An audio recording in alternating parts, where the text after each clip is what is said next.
Cover करने के लिए आप लोग आए। हमारी जो आज का जो विषय है वो देश के किसानों से संबंधित एक बड़ा महत्वपूर्ण विषय हम उठाने जा रहे हैं। अभी अभी एक स्टैंडिंग कमेटी की रिपोर्ट सामने आई है जिसमें एक चौंकाने वाला आंकड़ा देश के कृषि जगत और किसानों के समक्ष आया है। और यह आंकड़ा है कि पिछले 5 साल में कृषि बजट का 1 लाख करोड़ से अधिक इस सरकार ने सरेंडर कर दिया है।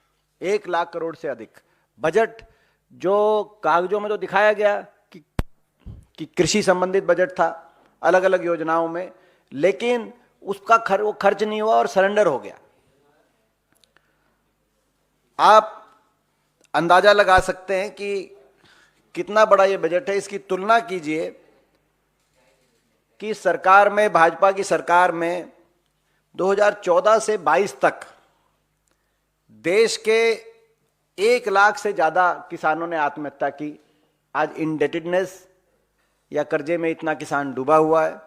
ये स्थिति देश के किसान की है और ये फिगर जो है वो एनसीआरबी की फिगर है, सेंटर फॉर फाइनेंशियल अकाउंटेबिलिटी द्वारा प्रकाशित ये फिगर है। 1 लाख से ज्यादा किसानों ने आत्महत्या करी एक तरफ ये, यानी कि हमारे देश में हर रोज मजबूर होकर 30 किसान आत्महत्या कर रहे हैं। ये जो 1 लाख करोड़ का जो कृषि बजट जो सरकार ने खर्च नहीं किया और सरेंडर कर दिया वापस, ये वही बजट था। क्या ये कुछ राहत देकर किसानों को, इतने किसानों को अपनी जान की कुर्बानी देने से नहीं रोका जा सकता था? आपको याद होगा जब कांग्रेस पार्टी की सरकार थी तो 72,000 करोड़ के किसान कर्जे माफ हुए थे और किसान को बहुत बड़ी राहत उस समय देश के किसान को देने का काम कांग्रेस पार्टी ने उस समय किया था यूपीए सरकार के समय। मगर यहां तो किसान का तो कोई कर्ज माफी हुई नहीं पिछले 10 वर्ष में। हाँ, ये सही है कि बड़े बड़े उद्योगपति घरानों के 14.5 lakh crore corporate loan wave of, 14.5 lakh crore के कर्जे माफ बड़े बड़े उद्योगपति घरानों के तो हुए, किसान के कोई कर्जे माफ नहीं हुए। और उल्ट, जैसे मैंने कहा कि किसान कृषि संबंधित जो बजट भी था जो दिखाया गया, वो भी उस बजट में भी जो 1 लाख करोड़ खर्चा नहीं गया वो वापस हो गया, जिसमें से 21,000 करोड़ तो इस पिछले वर्ष का है। पिछले वित्तीय वर्ष में 21,000 करोड़ जो बजट दिखाया गया कृषि संबंधी वो खर्चा नहीं गया, वो सरकारी खजाने में लौटाया। क्या सरकारी खजाने में इसलिए लौटाया जा रहा है कि कॉर्पोरेट के और कर्जे माफ हों और किसान पे और मुश्किल और यातनाएं आए? एक और मैं इसमें बात जोड़ना चाहता हूं कि एक और तो बजट जितना दिखाया जा रहा है वो छल है क्योंकि खर्चा नहीं जा रहा, लेकिन जितना दिखाया जा रहा है वो भी ओवरऑल जो देश का बजट है उसमें कृषि संबंधित बजट में निरंतर गिरावट आ रही है। 2020-21 में ये 4.4% था, 21-22 में 3.5%, 22-23 में 3.1% और पिछले वर्ष 2.5%। हर वर्ष गिरावट आ रही है कृषि बजट में। देश के ओवरऑल बजट से की तुलना में हम देखें गिरावट भी आ रही है, मगर जितना फिर भी दिखाया भी जा रहा है वो भी नहीं खर्चा जा रहा। आप इससे अंदाजा लगा सकते हैं। आज स्थिति ये है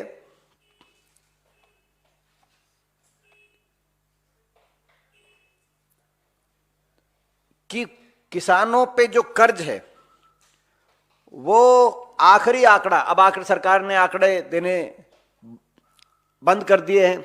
आपको पता है किस प्रकार की सरकार चल रही है। कोई भी ऐसा आंकड़ा जो पारदर्शिता से देश की कृषि क्षेत्र की या किसी भी और क्षेत्र की स्थिति को देश के सामने रखे, जो सरकार की नीतियों को लेकर जिसकी समीक्षा हो सके ऐसे आंकड़े देने सरकार ने बंद कर दिया। लेकिन जो आखिरी आंकड़ा आया 2018-19 में, उससे स्पष्ट हो गया था कि 2013-14 के मुकाबले किसानों पे 60% ज्यादा कर्जा था 2018-19 में। तो पहली जो सरकार बनी भाजपा मोदी, पहली का पार्ट 1 मोदी सरकार का पहले 5 वर्ष में 60% किसानों पर कर्जा बढ़ गया था। पहला ये जो है आंकड़ा, आप स्थिति देख सकते हैं, ये स्थिति है। दूसरी ओर एमएसपी की मांग को काफी हद तक पूरा किया जा सकता था, क्योंकि एक मांग है कि एमएसपी सभी किसानों को मिले और सभी फसलों पे मिले और गारंटी। इसी मांग को लेकर किसान आंदोलन लड़ा गया, 3 कृषि कानूनों की वापसी और एमएसपी के अधिकार को लेकर किसान आंदोलन देश के किसान ने किया। आज आपको मैं जानकारी में लाना चाहता हूं कि देश के आज भी 80% किसान को गेहूं और 76% किसान को धान पे एमएसपी नहीं मिलती। देश के अधिकतर किसान को एमएसपी नहीं मिल रही, यह भारत सरकार ने माना है। पहली बात, गेहूं और धान पे भी, अधिकतर फसलों पे नहीं मिलती, कुछ फसलों पे मिलती है लेकिन अधिकतर फसलों पे नहीं मिलती, नंबर 1। नंबर 2, एमएसपी जो कहा गया था स्वामीनाथन कमीशन, 50% किसान को मुनाफा दिया जाएगा, और भाजपा के मैनिफेस्टो में भी ये बात है, उनके घोषणा पत्र में भी है कि 50% मुनाफा दिया जाएगा। वो एक बात भी के माध्यम से किसान को छलने का काम किया गया। अगर अब 10 साल इनकी सरकार के भी हो गए, अगर हम तुलना करें अलग अलग फसलों के एमएसपी के, आप अंदाजा लगाएं। गेहूं में 10 साल यूपीए कांग्रेस की सरकार के समय देश में 119% गेहूं का समर्थन मूल्य बढ़ाया गया, जबकि मौजूदा भाजपा सरकार के समय, मोदी सरकार के समय, केवल 47% गेहूं के एमएसपी में, न्यूनतम समर्थन मूल्य में बढ़ोतरी की गई। इसी प्रकार से पैडी या धान में हमारी सरकार, कांग्रेस की सरकार के समय 10 वर्ष में 134% के न्यूनतम समर्थन मूल्य में बढ़ोतरी करके किसान को दिया गया, और मौजूदा सरकार में 10 वर्ष में धान में मात्र 50% की बढ़ोतरी हुई। उड़द में 205% हमारे समय बढ़ोतरी हुई 10 वर्ष में। उड़द की दाल, पल्सेस की बात मैं कर रहा हूं, और मौजूदा सरकार के 10 साल में 52%। तुड़ में हमारी सरकार के समय 209% की बढ़ोतरी हुई, और अभी मौजूदा सरकार में केवल 52%। तो ना तो जो बढ़ोतरी आप समझें, 10 साल की जो यूपीए की सरकार थी उस समय एमएसपी में रिकॉर्ड बढ़ोतरी हुई, न्यूनतम समर्थन मूल्य में रिकॉर्ड बढ़ोतरी हुई, जिसकी किसी भी फसल में 1/3 उसके बराबर बढ़ोतरी भी 10 वर्ष में इस सरकार में उतनी बढ़ोतरी नहीं की गई। पहली बात। दूसरी, उस समय कर्जा माफी भी हुई 72,000 करोड़ की, इन्होंने कर्ज माफी भी नहीं किया 1 रुपए का किसी किसान का 10 वर्ष में। और कृषि बजट दिखाया तो गया, लेकिन कृषि बजट वापस 1 लाख करोड़ कृषि बजट पिछले 5 वर्ष में सरेंडर कर दिया गया, जो कि कहीं ना कहीं बड़े बड़े उद्योगपति घराने, कॉर्पोरेट के कर्ज माफी के वो सरेंडर करके वो काम आएगा ऐसा दिखाई देता है। फिर एक और बात आई, इन्होंने कहा कि किसान की आमदनी दुगनी होगी। ये भी एक बहुत बड़ा छल निकला, जैसे कि वो 50% एमएसपी पे बढ़ोतरी छल निकला, एमएसपी लाभदायी 50% एमएसपी वाला छल निकला, ये भी एक छल निकला। क्योंकि 2015-16 में एनएसएसओ के अनुसार किसान की एवरेज इनकम थी 8,000 प्रति माह, 8,000 रुपए प्रति माह देश के किसान की एवरेज इनकम थी। वो अगर उसको इन्फ्लेशन में और सारी चीज बढ़ाते हुए अगर डबल करके देखा जाए तो वो कम से कम 22,000 प्रति माह 2022 तक हो जानी चाहिए थी, जो इनका वायदा था। लेकिन कहां पहुंची? 10,200 प्रति माह। तो ना तो आमदनी दुगनी हुई, बल्कि कर्जा दुगना हो गया। किसान पे जो कर्ज है वो 18-18.5 लाख करोड़ हो गया था 2020-21 में ही। 10 लाख करोड़ से बढ़कर देश के किसान पे, जैसे हमने कहा पहले भी आपको एक जिक्र दिया कि वो पर्सनल इंडेटेडनेस इंडिविजुअल किसान पे 60% की बढ़ोतरी, और जो ओवरऑल इंडेटेडनेस है किसान पे कर्जा दुगना हो गया, लेकिन उसकी आमदनी दुगनी हुई नहीं। ये भी एक आपके सामने है।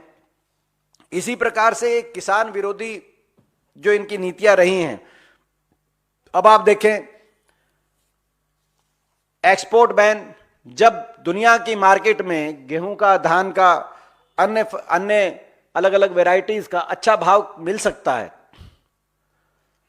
अब यूक्रेन की लड़ाई के बाद से लगातार बहुत अच्छा भाव अंतर्राष्ट्रीय मार्केट में है, लेकिन बैन कर दिया गया, एक्सपोर्ट कर नहीं सकते। और जहां इंपोर्ट करना होता है वहां पर तुरंत सारे जो है कायदे कानूनों को त्यागते हुए और सहर्ष इंपोर्ट कर लिया जाता है। तो देश के किसान पे दोहरी मार इस सरकार द्वारा हर प्रकार से दोहरी मार का शिकार देश का किसान हो रहा है इस सरकार की।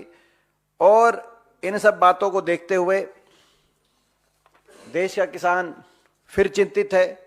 आपने देखा होगा फिर किसान यूनियंस के उद्घोष हो रहे हैं, उन्होंने वो चिंता व्यक्त कर रहे हैं। फरवरी में दोबारा से किसान आंदोलन की बातें चल रही हैं, क्योंकि जो किसान आंदोलन में जो सारी शर्तें भी सरकार ने मानी थी उनमें से भी कोई शर्त पूरी नहीं करी। ना तो एमएसपी की कोई कानूनी अमली जाना एमएसपी को पहनाया गया, ना कोई एमएसपी गारंटी की कोई बात आई, ना ही कोई जो सारे मुकदमे वापस लेने थे ना उसकी तरफ कोई कार्रवाई हुई।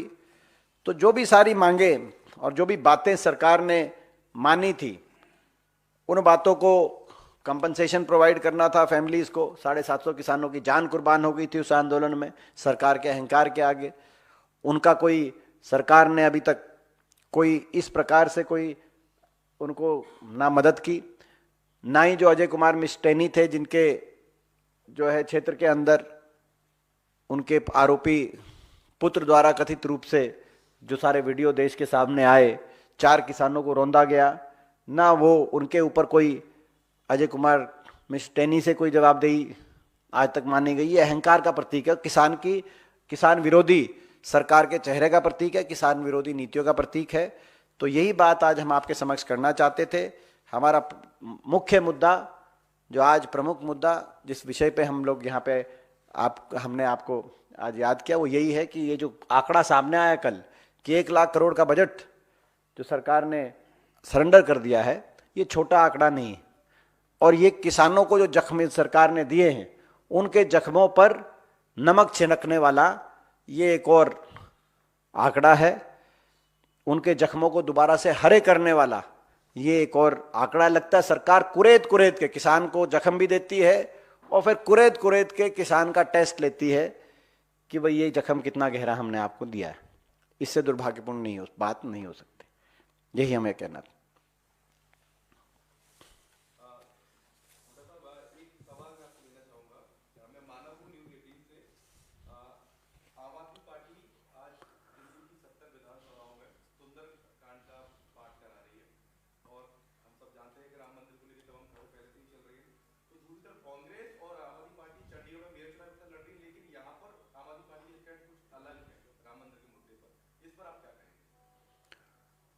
नहीं, कोई इसमें हमारा गठबंधन है आम आदमी पार्टी के साथ, और जो है मैं समझता हूँ कि ये जो अगर वो कोई यहाँ पर कोई भी धार्मिक कार्यक्रम कोई भी हिंदुस्तान का नागरिक कहीं भी किसी भी कोने में करे अपनी आस्था के अनुसार, तो वो तो कांग्रेस पार्टी की जो है उसमें जो है हमारी कोई इस बात से हम सहमत हैं। हिंदुस्तान के हर नागरिक को हर धर्म के धार्मिक कार्यक्रम करने की स्वतंत्रता है, और ये तो हमारे इसमें तो कोई कांग्रेस पार्टी का है, हम इसमें खुश हैं, हमें कोई इसमें हाँ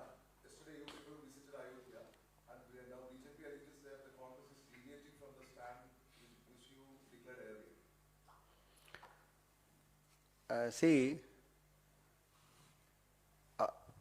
मैं हिंदी में जवाब दे दूं आपका? ओके। हम सी yesterday on the auspicious occasion of Makar Sankranti, we went to Ayodhya to seek blessings of Lord Ram to take dip in holy Saryu river, marking a fresh new start to things and seek his blessings for prosperity for all. This was not the first occasion that I went to Ayodhya. I had gone there last year also to seek blessings of Lord Ram, and we believe in the ideology that Lord Ram belongs to all, and we all have Lord Ram within us. This is the ideology that I think we believe in that. And I come from a state and from a region where even our morning greetings, when we wake up in the morning, our morning greetings we start with Ram Ram. When there is a rain, we say Ram baras raha hai. When we start a new thing, we say leke Ram ka naam, let's start this new thing. If the farmer will go to his fields to till, he will say leke Ram ka naam, and then he'll start his work. So Lord Ram belongs to all. He is in our faith. Everyone has faith in Lord Ram, and everyone has Lord Ram within them. And Congress has always respected all faiths, and there is no question of deviating from any, because our stand has, Congress's stand may have been twisted by any media, but it is not. Congress welcomes anyone who has faith in any religion of this country to practice their faith, and to Congress always encourages rather. So there is no question of any. कुछ नहीं हुआ, कुछ नहीं.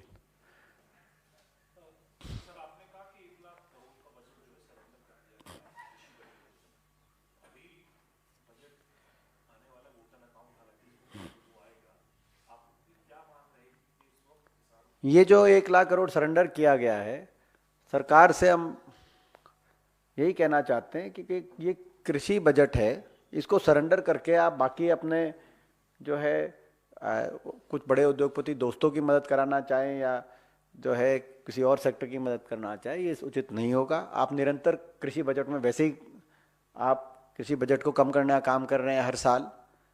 देश का किसान आज मुश्किल में है. आपकी सरकार में उस पे कर्ज दुगना हो गया है.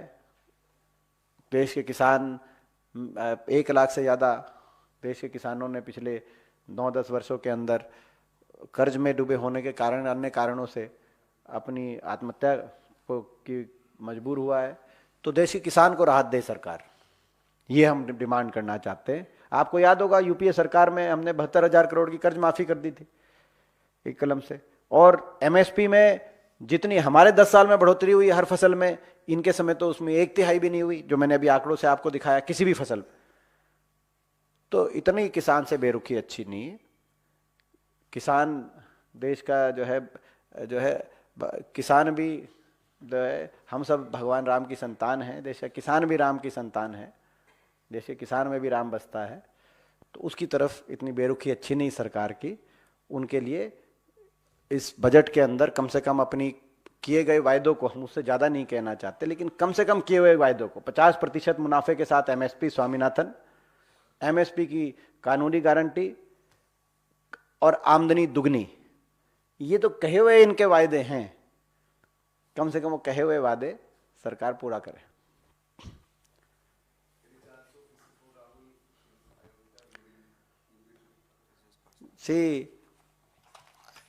जो आपने पहले जो सवाल पूछा था, मैं उसका हिंदी में भी जवाब दे दूं, जो आपने जो कहा था, क्योंकि वो उसमें इंग्लिश में के साथ साथ हिंदी में भी, क्योंकि वो आप लोग पूछना चाहें. कल हम जब अयोध्या गए तो कल मकर संक्रांति के एक शुभ अवसर पे हम अयोध्या नगरी में श्री राम लल्ला दर्शन के माध्यम से सरयू नदी की पावन नदी में डुबकी लगाकर हमने भगवान श्री राम का आशीर्वाद प्राप्त किया और एक ऊर्जा की अनुभूति और सृष्टि के लिए मंगल कामना के लक्ष्य से हम लोग पहुंचे वहां। और हरियाणा में आज से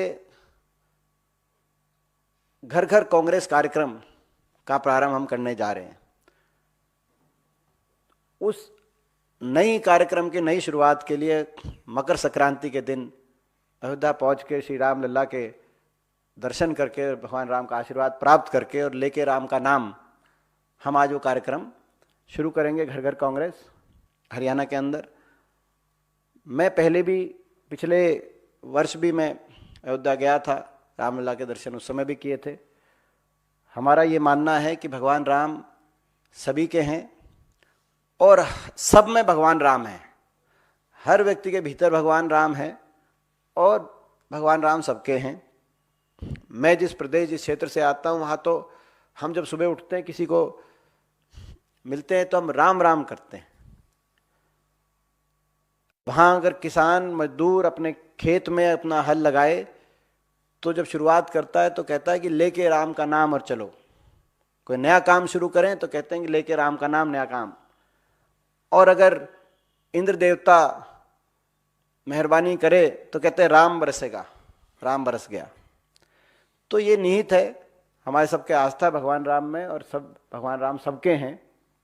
ये हमारा जो है इस पे हमारा इस भाव से सृष्टि में सभी की मंगल कामना के भाव से और हम अपना नया कार्यक्रम जो शुरू कर रहे हैं हरियाणा में घर घर कांग्रेस, उससे पहले हमने वहाँ जाकर जय भगवान राम से आशीर्वाद प्राप्त किया। धन्यवाद।